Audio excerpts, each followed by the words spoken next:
My job right now is to introduce Vincent Vernuccio, and he says I can call him Vinny, so Vinny, thank you.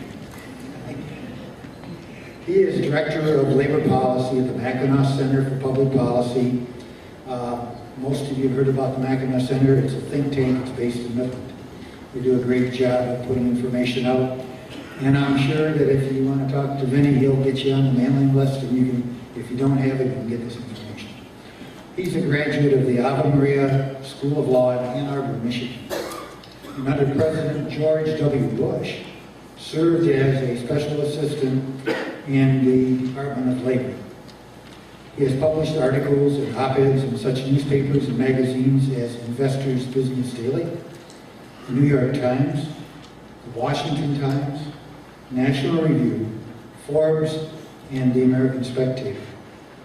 He has been cited in several books, and he's a frequent contributor on national TV and radio shows such as Your World with Neil Cavuto and Varney and Company.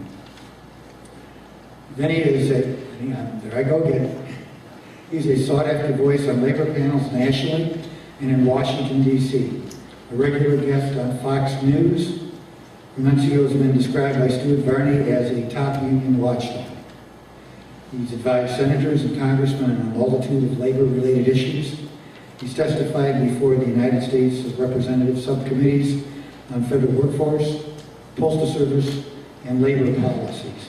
I'll let him tell you a little bit about his personal life. I'm going to make one other little note and talk to Vinny before the meeting. He's going to do a short synopsis of the ballot proposals so we can have a more extensive question and answer period. Let me just talk about that for a second. When he's done, we'll get out a couple of extra mics, and I will have a tethered mic, and I'll be in this area towards the right-hand side. You can come to me and ask questions. Everybody can get one question. And Liz will be with the wireless. You can raise your hand and she'll come to you. So we'll try to give you ample opportunity to ask questions and get the answers you want from Vinny. So having said all that, that's how the process is going to work tonight. We appreciate you being here. How about a warm appear welcome to Vinny?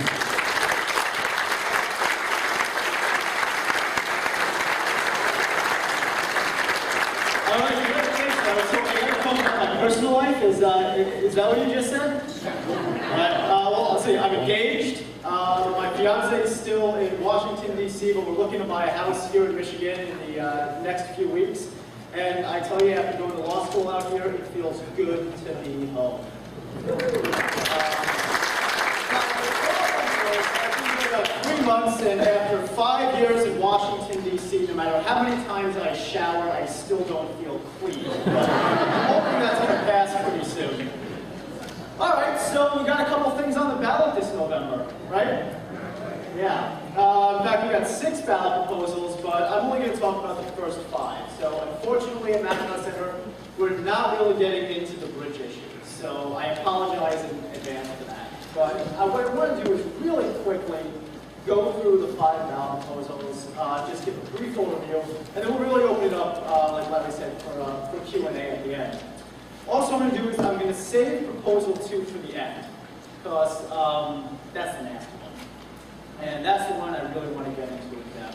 But for now, let's just go through what the 5 we can do to the end, and hopefully we'll learn something. So, proposal 1. This is the weird one. And once again, I'm also going to apologize for this because this is a big deal. On Prop 1, this is the Emergency Manager's referendum. And the reason I'm emphasizing referendum is because that's what makes it weird. You're actually voting for the original bill that the legislature passed, PA. So it's really, a no vote is actually a yes vote on one, and a yes vote is a no vote.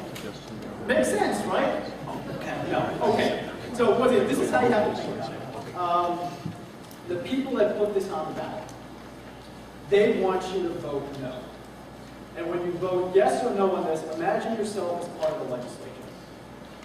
It never happened because of referendum. It's been taken out of Lansing and it's been put in the hands of the people.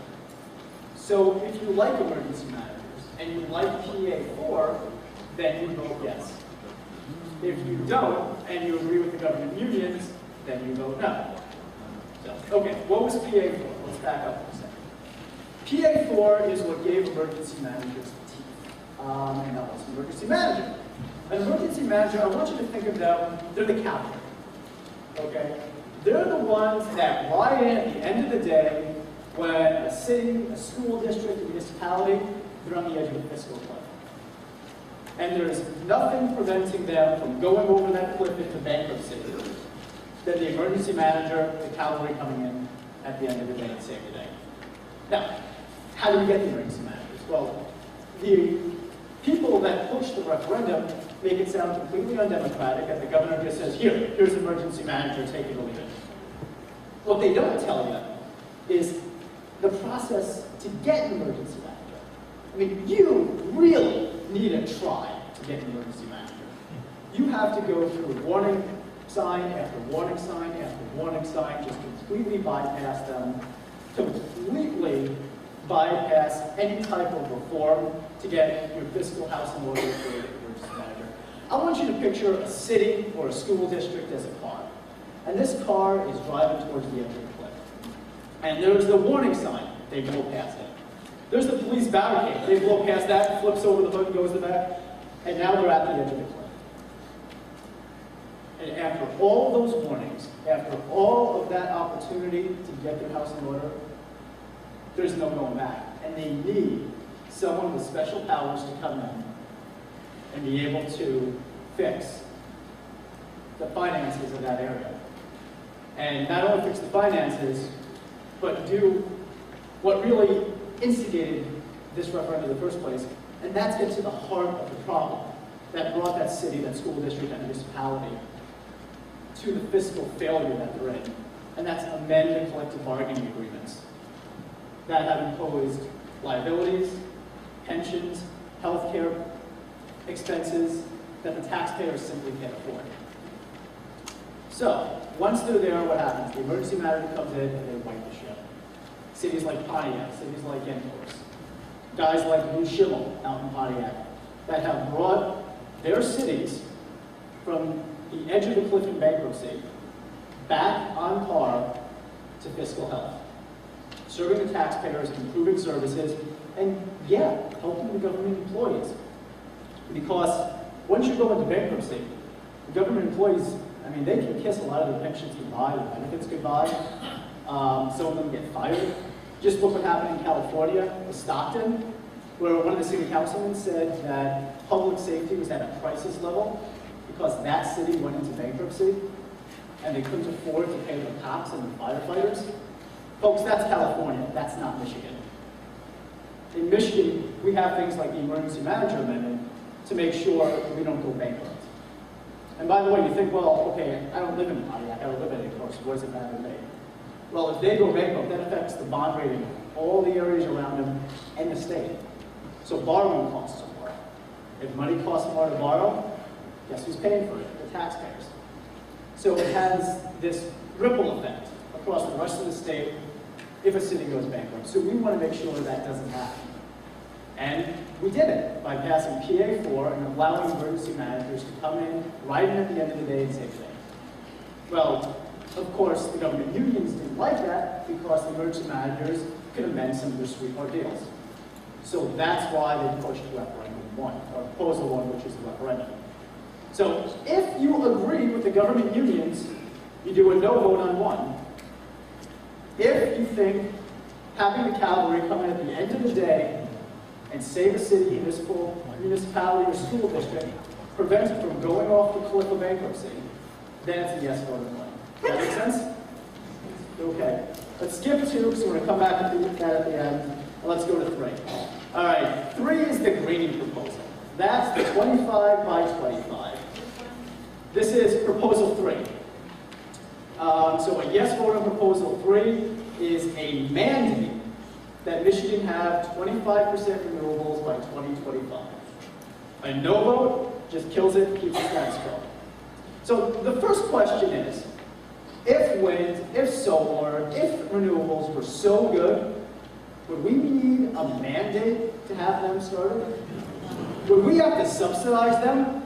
Would we need more Solyndras If solar and wind were as good as coal, nuclear, and natural gas? No, you're right. So the simple fact that they have to mandate this says it's not as good. And let me tell you, the amount of power that the windmills or the solar panels produce, not nearly as much as the conventional fuels and energy we have today. And guess what? It is a lot more expensive. Even subsidized, it's a lot more expensive. So if 25 or 25 passes, you're going to see energy bills skyrocket in 2025. So that's just, you pay a little more at home. Well, no. You're hearing that energy may cost almost 20% more. I think maybe like the whole 20s here, but 20% more. So that's 20% more of your energy bills every month, and it goes further than that. We still have some industry left in Michigan, like steel, like automotive. Well, guess what? Those are very energy-intensive industries. You think if their energy bill goes up 20%, they're going to stay? No. So you're also hearing this, oh, it's going to create jobs, it's going to create jobs. Well, listen, if somebody's trying to sell you a policy and their main argument is it's going to create jobs, you know what that means? That policy is probably not that good. That's a last resort. But you got to figure, even if it creates all the jobs they're going to promise, so that's construction of the windmills and then many less jobs, but still a few jobs to maintain them, is that going to be nearly the amount that we lose in industry, in people actually producing something that's needed? That's going to go down to Indiana, that's going to go to Ohio, that's going to go over to Wisconsin? Probably not. So they say, oh, it's going to create jobs. Say, well, how many jobs is it going to cost us? Because energy bills are going to be like 20% higher. So, if you want the mandate, the 25% renewables by 2025, then it's a yes vote on 3. If you don't, it's a no vote. Make sense? All right. So let's keep going. Proposal 4 is the unionization of home health care workers. Are you guys familiar with this issue? All right, yeah. Under Jennifer Granholm, she teamed up with the union. Yeah. See, I'm a C3, but she's not running for anything, so I can still say it's Jennifer Granholm. I can't tell you which way to vote on any of these, but I can still say this. I'm not going to jump around like she did earlier. But, okay, so under Granholm, she teamed up with the SEIU, and they got this brilliant idea. And here's how it went.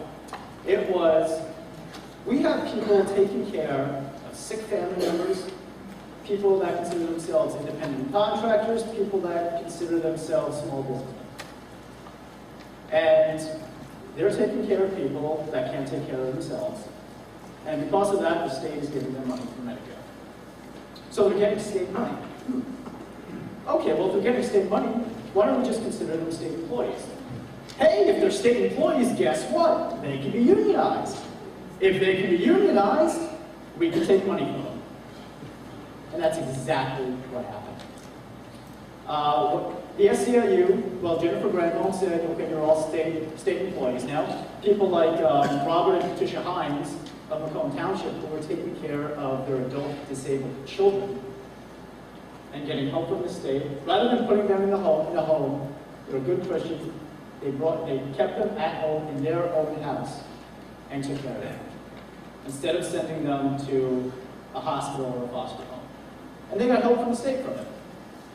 Well, the SEIU came in and said, we want part of that money. And this is what they did. They did card check, mail-in ballots. So they mailed all these ballots to I think it's 40,000 people in the home health care that were doing home health care in Michigan. And you know what? They look like junk mail. So you're taking care of your sick child, or you consider yourself an independent contractor, and you get something in the mail that says you're a government employee and you're union. What do? You crumple it up and you throw it away.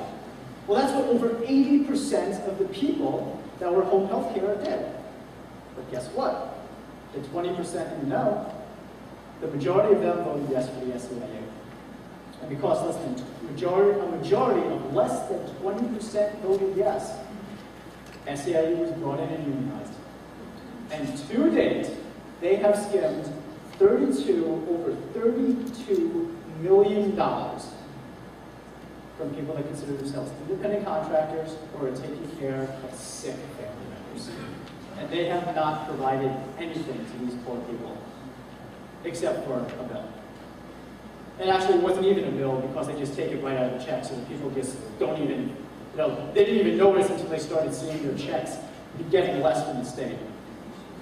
Well, Governor Snyder gets elected, and he takes one look and goes, oh, no, and he tries to stop it. Then the legislature gets involved, and they say no, and they try to stop it.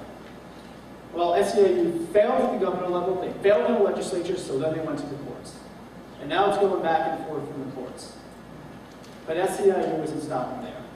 They have $32 million on the line. So what do?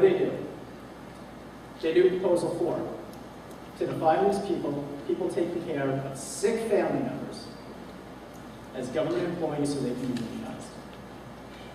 And it gives them nothing in return except for taking money out of their checks for taking care of sick children. That's what Proposal 4 is all about. Now, you're also hearing some stuff that, oh, well, it's going to provide training and it's going to allow certification. Well, guess what? That was all available before these people were unionized. Prop 4 isn't going to take away training or the certification. That can still be provided, no problem. What it's going to do is it's going to force dues from people that don't want to pay the union, that need that money to take care of their family. So, if you agree with the SEIU and you think people like Robert and Patricia Hines, who are taking care of adult disabled children, should have dues money taken out of their state checks every month, it's a yes vote on Prop 4. If you don't, then it's a no. Make sense? Okay.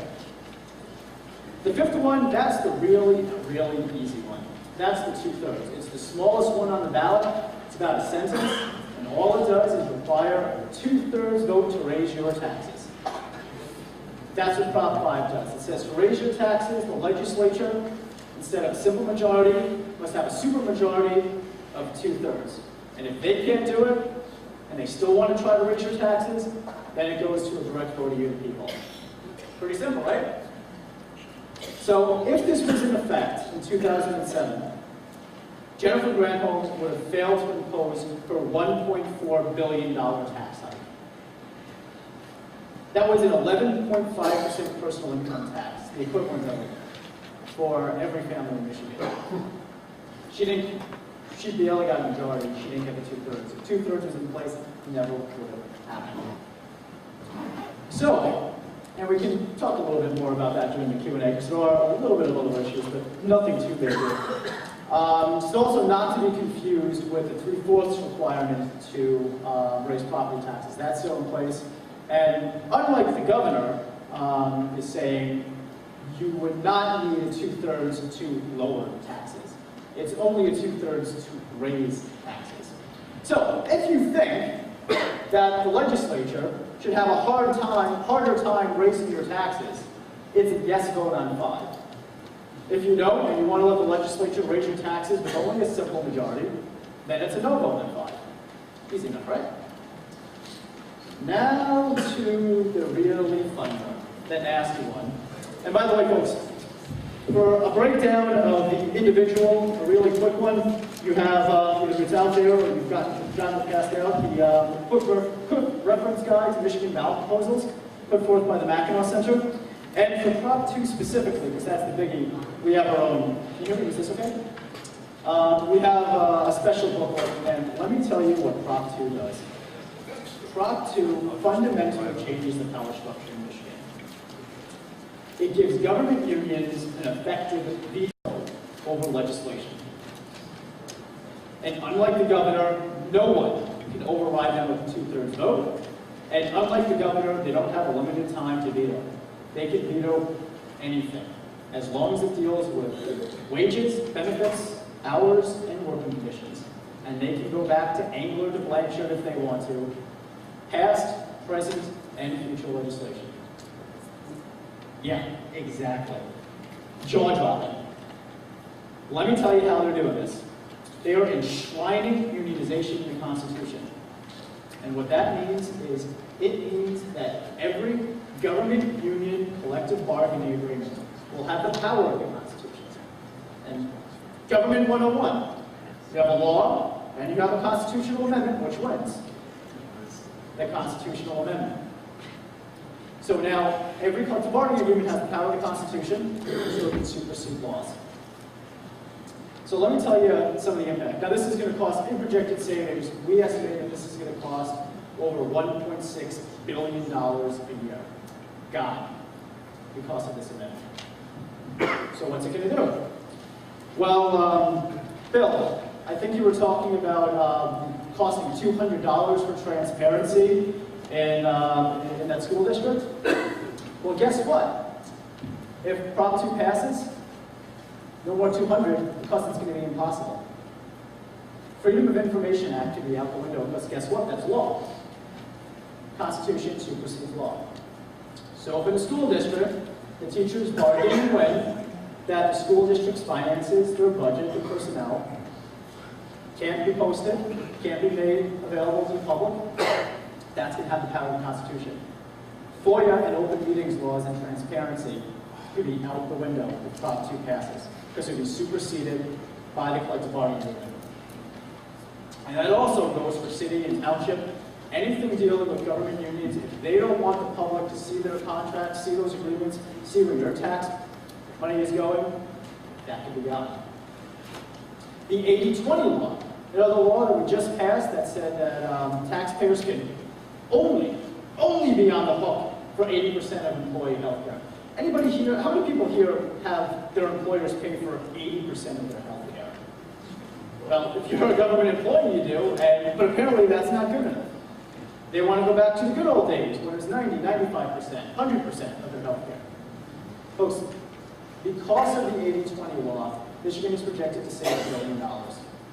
That $1 billion a year, and that could be gone, because the collective bargaining agreement could supersede the law. Teacher tenure reforms, education reforms, those could also be out the window. You guys know what the last in, first out rule means? That's when a brand new, energetic teacher is let go of their school budget cuts simply because she doesn't have a seniority. Her performance, his or her performance, is never taken into account. There are stories from across the country of the teacher of the year being let go because of last in, first out. So we saw that in Michigan, and last year we said, all right, we need teacher tenure reform. We need to take performance into account. And we did, and we passed last in, first out tenure reform. So now, if there's a budget cut, it's not the person that's the newest teacher. The best get to stay, no matter how much time they have in, no matter how little time they have in. Well, guess what? That could be up. Are there any cops or firefighters in the audience? Does anybody here know any cops or firefighters? Okay, I want you to ask me something for me. There's a thing called Public Act 312. It's binding arbitration. Now, I don't like binding arbitration. Binding arbitration is when a police union or a firefighter union, public safety unions, come to an impasse with the city or with the township or with the county. And they go to a thing called binding arbitration. So because they can't reach an agreement, the cops and the firefighters, they can't go out on strike, so they get this instead, and that's where 3-panel, bunch of arbitrators come in, and they write the contract. So unelected bureaucrats write the contract, and then guess what? The taxpayers have to pay for it, and the people that they elected have to deal with it, even though they didn't write it. So it's not a good system, but guess what? Cops and the firefighters, they get it in exchange for not going on the strike.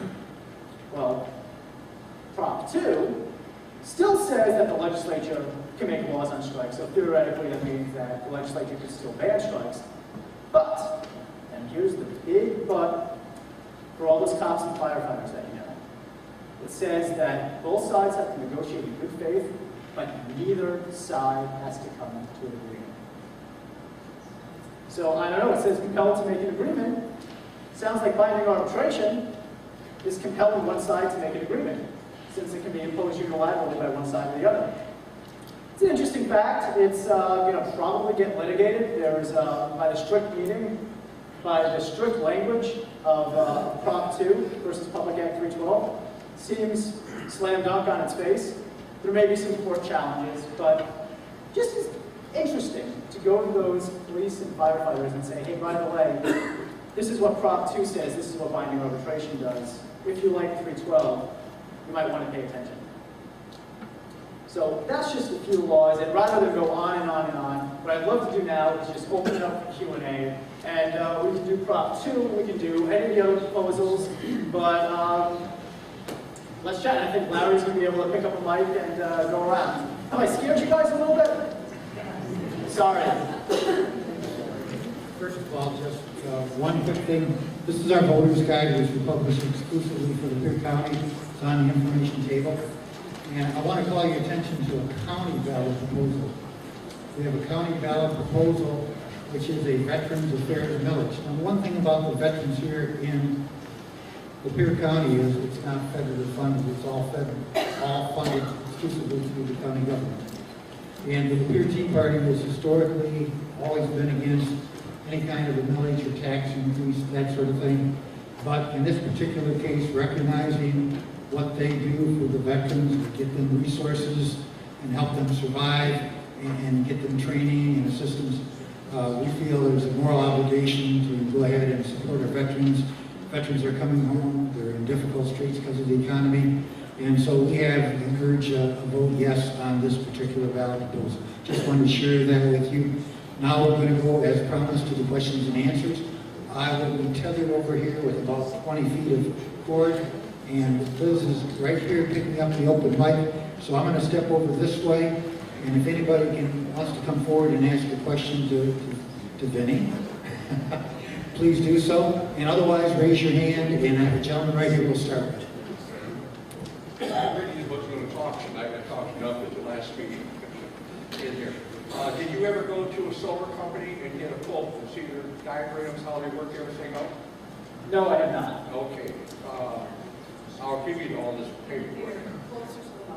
He's asking if there is if I've ever been to a solar plant and seen their schematics. Is that what you're No, to a person that's selling solar panels in the state of Michigan and the paperwork they use. A 30 kW solar panel is $199,500. Edison, through the Furby 3 program, had to pay $2.2 billion. So Edison pays for $72,000 of that.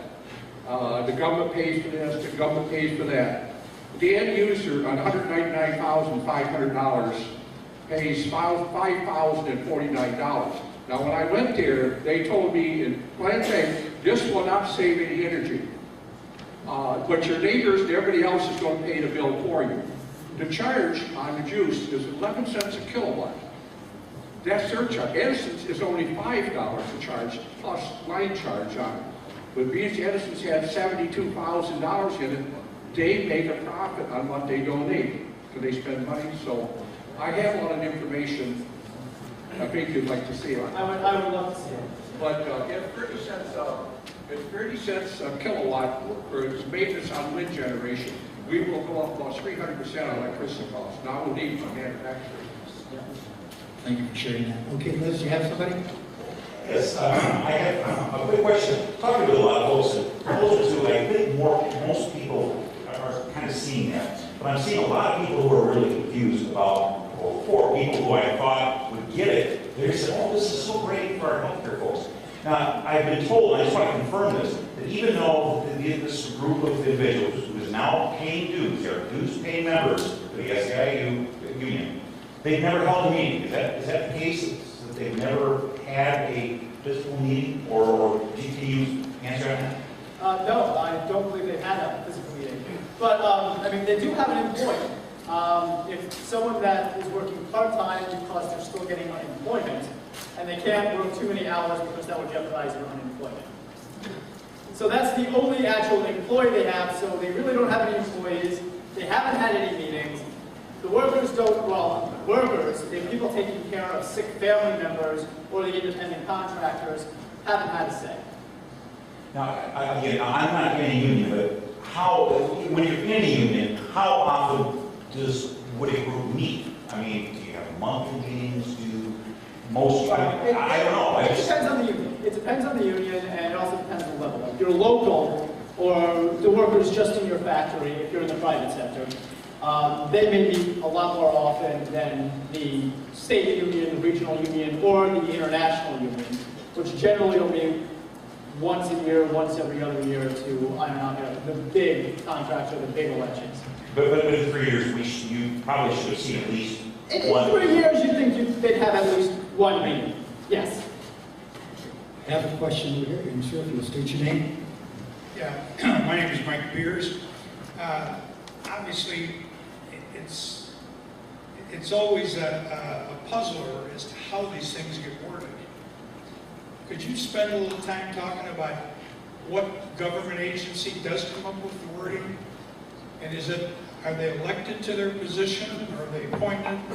I believe it's Board of Elections. I think they're appointed, but I'm not entirely sure about that. But it's under the Secretary of State, with Johnson. They're the ones that come up with the 100 words. That is what goes on the ballot. Now, for the language of the amendment itself, that's whoever gets the signatures. They're the ones that come up with the language for the ballot amendment. So the actual thing that is not going to be on the ballot, but that's going to go into law, is written by the people that are pushing it in the first place and getting it and supporting it. Does that answer your question?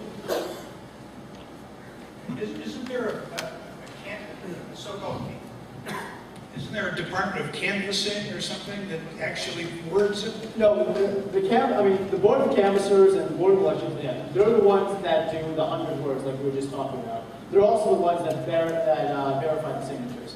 Now with Prop 2, if you want to go into the whole back and forth that happened there, Prop 2 originally wasn't on the ballot. When they went before the Board of Canvassers, the Board of Canvassers looked at it and looked at the Attorney General's memo that said that Prop 2 would overrule in whole or in part over 170 laws and 18 parts of the Constitution, and they said, wait, this is far too broad, this is too big a change, this can't be summed up in 100 words. And they deadlocked, and they didn't have enough votes to put it on the ballot, so it wasn't on. And then it went to the Court of Appeals. And unfortunately, the Court of Appeals looked at it and said, okay, no, it's only amending parts of the Constitution, not the whole thing, so yeah, you can say it in 100 words. And then the Supreme Court, unfortunately, unanimously agreed and put Prop 2 on the ballot. And that's when it went back to the Board of Canvassers, and the Board of Canvassers worked and did the 100 words. Okay, Liz.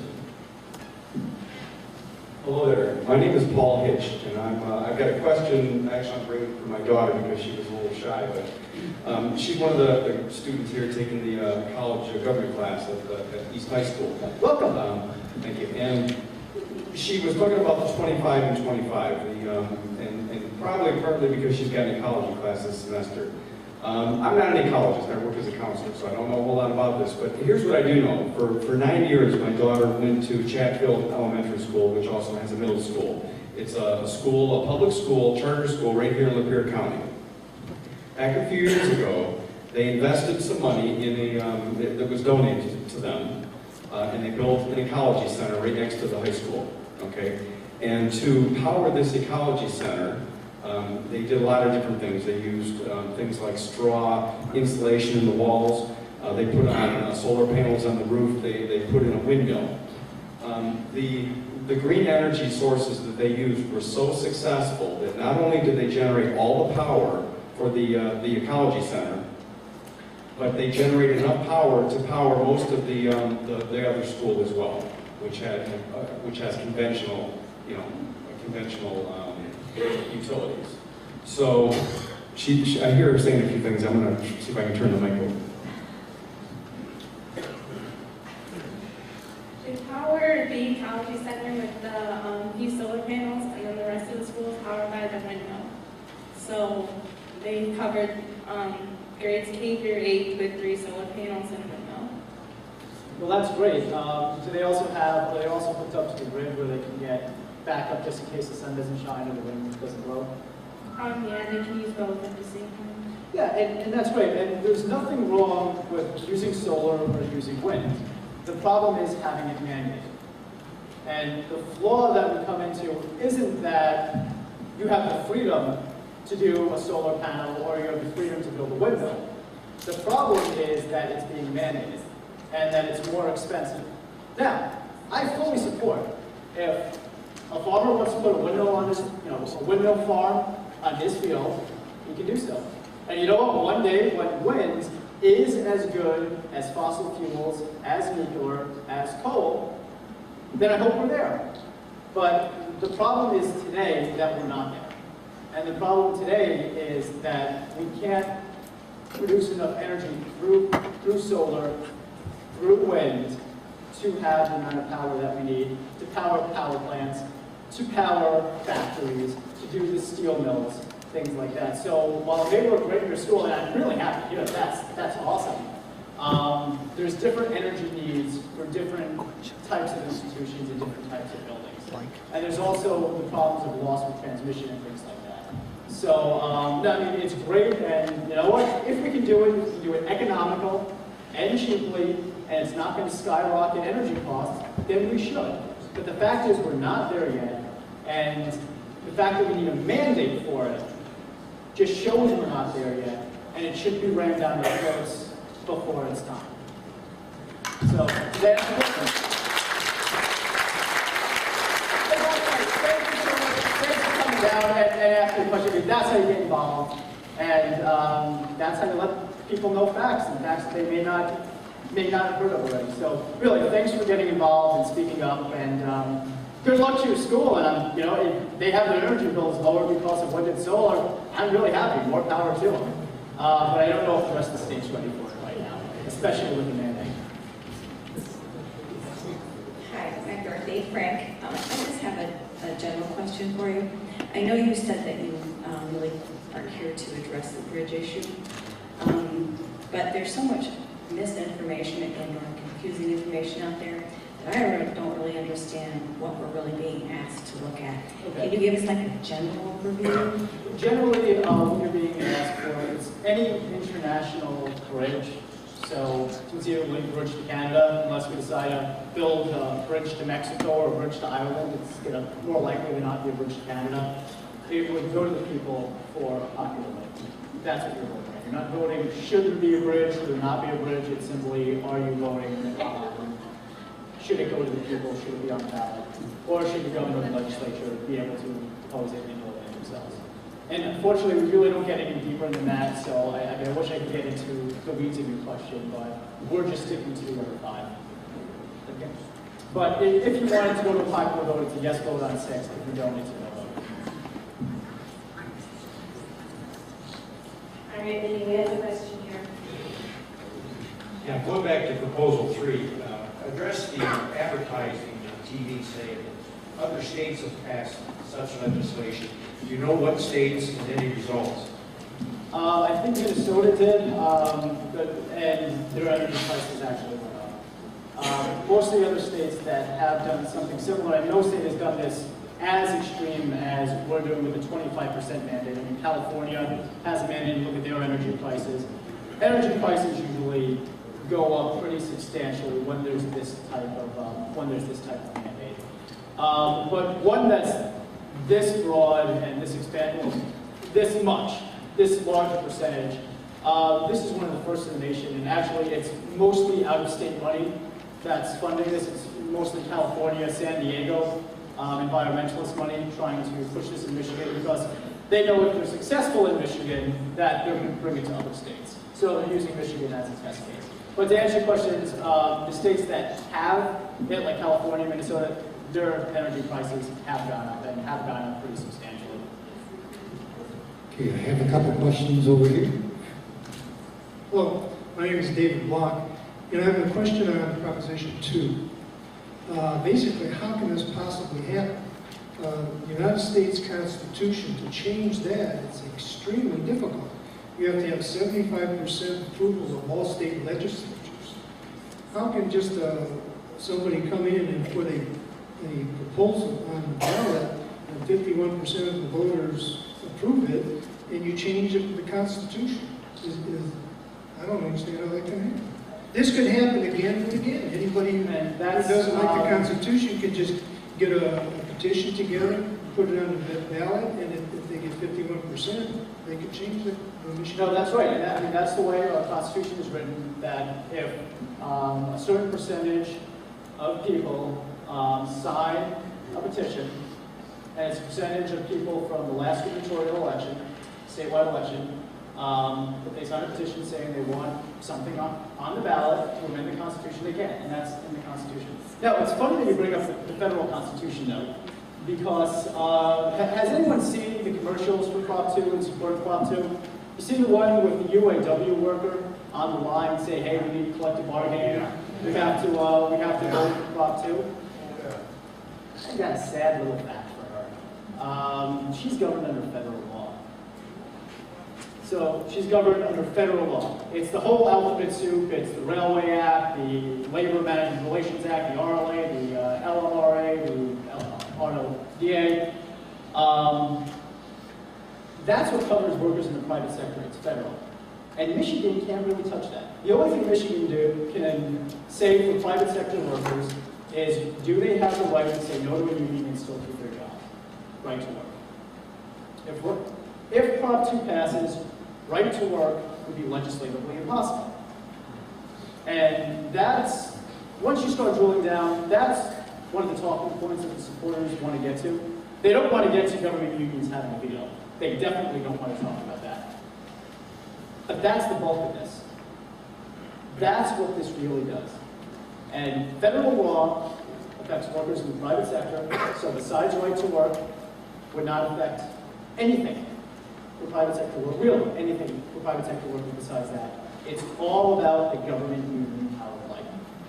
So, do you have a follow-up? Yeah, I have a follow-up question. Is there any discussion with the legislature or the governor to change the Constitution to not allow this to happen again?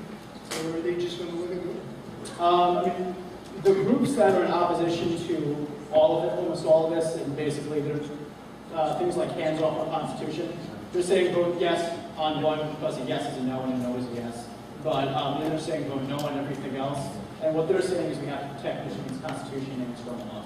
And they point to California and say, look, basically, look what happened in California. That's what happens when it's too easy to amend the Constitution. I mean, personally, I like it that the people can have an override over government. But then you do get things like this, where if the people don't know what they're voting on, it can fundamentally change the power structure. And that's why things like we're doing here tonight, Larry, thanks for bringing me out. I hope you'll all go out and educate your friends of what's exactly in these proposals. Because the more people know, and especially on Prop 2, the more people know about Prop 2, the less they like it. Because they're not getting any information, and that's why we need to have stuff like this. Okay, so your name and question. I'm Dick Sullivan, and what my question is, I came here primarily tonight because I want to know how to stand on these proposals. And I'm trying to get that straight. I don't really have any hearing aids with me, and I'm not too smart. But other than that... I don't think I believe that, but anyway. Other than that, I understand on number one, your recommendation is vote yes. I can't make any recommendations. I can't say which way to vote, yea or nay, but if you want, I can run through really quickly what it does. In other words... And I think you're smart enough to know which way to go. Well, okay. All right, now, let me put it this way. Well, of course, again, to proceed. The way I interpret it is that I think that I want to vote no on 3. I want to vote no on 4. I want to vote yes on 5. And frankly, I don't have a clue about whether it goes yes or no on 2. All right, let me go through them. Okay, so the first one. If you want the cavalry to come in, save failing cities, municipalities, and school districts, and amend those collective bargaining agreements so they can get the fiscal house in order, that's a yes on 1. If you agree with the government unions and you want them to fly off the cliff, that's a no on 1. Okay, then. If you want, let me go through them and then if you have questions, you can go ahead. All right. If you want government unions to be able to veto legislation that your elected representatives write, that is a yes on 2. If you don't, and you want to and you don't want to fundamentally change the power structure in Michigan, that's a no on 2. If you want the Greenies to be able to mandate that we have 25% renewables by 2025, that is a yes on 3. If you don't want your energy bills to skyrocket in 2025, that is a no on 3. If you want the SEIU to continue to be able to skim dues from people taking care of sick children, that is a yes on 4. If you don't, that is a no on 4. If you want to make it if you want to make it harder for the legislature to raise your taxes and require a 2/3 vote, or put it to the people to raise taxes, that is a yes on 5. If you want to allow them to simply raise your taxes with a simple majority vote, that's a no on 5. Make sense? All right.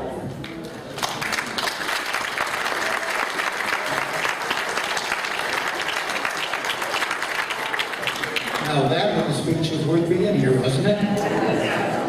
All right, Liz, do you have somebody? We're going to do just a few more questions, and then we'll close. So your patience is appreciated. Yep, we have a question over here. Hello, my name is David Williams. I'm brand new to this organization, I guess I call it. I just had a few questions for you. You are an American citizen, correct? I am. And you did go to law school, correct? I don't know, you can hold that against me? Yeah, probably. Yeah, I don't know. Did you take the bar exam? I did, and I'm born in Michigan. What does BAR stand for? Well, BAR stands for, if you see in a courtroom, this is just going, quick story. If you see in a courtroom, you have the plaintiff and the defendant, and then you have the railing between them. It literally means passing the bar. It literally means walking past the bar, the railing between the plaintiff and the defendant to where the judge is. So that's the whole history of passing the bar. Okay, so it does not represent British accredited registration in any way, shape, or form? I do not think I am subject of British rule, nor would I ever want to be. Okay, that's good information. That's an appropriate question for a TeaParty meeting. Yeah.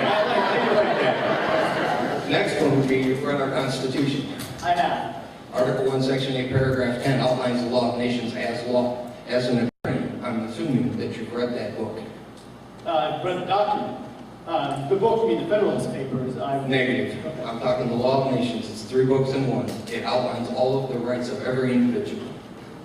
What is your valid question, sir? My valid question is, we are constantly being misled by legal mumble jumble. Under the law of nations, which is our law under our Constitution, you have many other rights other than just your vote once every 4 years. You have more authority and more power than what we talk about in these meetings. We are sovereign individuals. We have the right to withhold support to governments who are doing illegal and unthoughtful things. I am ex-military. I have participated in horrible acts against my own country because they were orders. I was told that the Constitution is a document that is open to interpretation and that what it says can always be reinterpreted by the federal government. I have a huge problem listening to attorneys trying to tell me that it means this when it means that, and it means this, when they can ultimately, at the end of the day, rewrite the law to suit themselves. I think that's why we're all here, really. Right. I'm a strict constitutionalist. I believe the Constitution was correct when it was written, it's correct today, and we should go with what the founders intended the Constitution to do.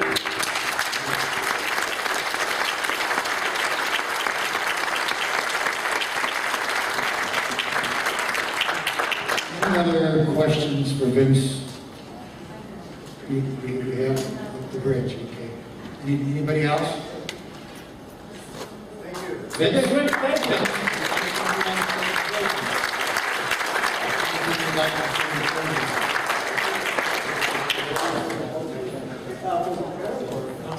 Oh, no, I'm good. All right, let's thank Vince for standing up here.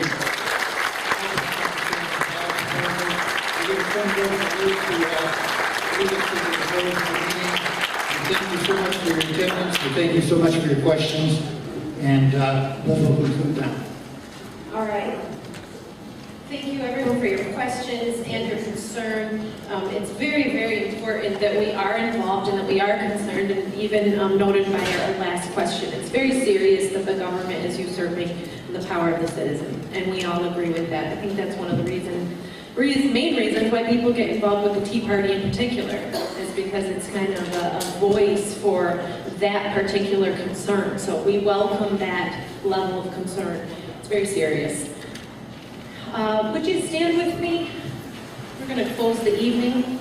I'd like to just remind you of one thing, and that is our next meeting happening until further notice, unless something changes. It will be at the Center Building at 7 o'clock on November 6th, and we are going to turn that into a potluck, and so you're welcome to bring something, and I have an update. 8 o'clock. 8 o'clock. Time for a nap after work. All right, because it's going to be a late night. So November 6th, I have a question here. I just wanted to say that earlier you were talking about media and misinformation, and I wanted to let people know in case they didn't, that on Dish Network, channel 212, The Blaze is available to watch on that. If you did Dish Network or Left Back is on. Channel 2? 212. 212 on Dish Network. You can get The Blaze. Blaze, and they have the real news, and it's very informative. All right, if you have Dish Network, channel 212 is a good resource. That's good information. Okay, so November 6th, 8 o'clock, join us. There's a sign-up sheet at the merchandise table if you think you might be going, if you can sign up so we can plan, but no RSVP is necessary. Bring some food to share, and we will meet there and hopefully celebrate victory together. So let's close in prayer. Thank you, Heavenly Father, for this opportunity to be together. Thank you for the spirit of freedom and power that is being exhibited tonight by citizens flexing their muscles of free speech and the right to assemble. And so we thank you, Lord, for each one that has attended this evening. I pray that you would give them power and wisdom as they go out from here, that they would be influential in their circles of friends and family, and that Lapeer County would be known as a very free place in the United States, and that we would make a name for ourselves because of our personal liberties and our fiscal responsibility. And Lord, I just pray that you will go with us and keep us safe this evening, and we pray in Jesus' name, amen. Amen.